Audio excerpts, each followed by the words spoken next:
11 years ago, my first attempt to evangelize an atheist did not go as I expected. They were receptive to what I had to say, but with a condition.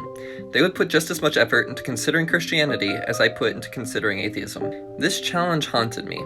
I had felt God burden my heart for atheists, so I had already spent several years diving into theology and apologetics, but to actually consider atheism felt dangerous. Eventually, after what felt like a number of affirmations that this was something God wanted me to do, I concluded that God wouldn't let atheists exist if there wasn't some path that they could take to get from where they were to where I was spiritually. So I set out determined to forge that path so that I could lead others along it.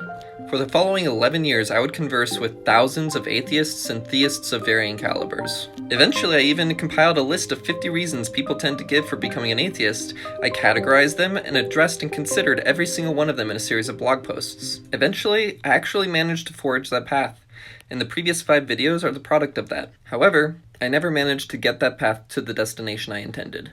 There came a point when I felt that the only real differences between me and this hypothetical person, Sam, were the encounters I had had with God throughout my life. I felt that those experiences warranted my fundamentalism and my confidence. However, it would eventually dawn on me that I, as a limited and morally flawed human being, am an inadequate judge of what is or is from an almighty benevolent God.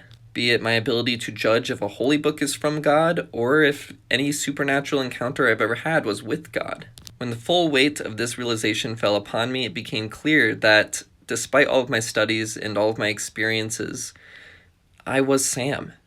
I am Sam.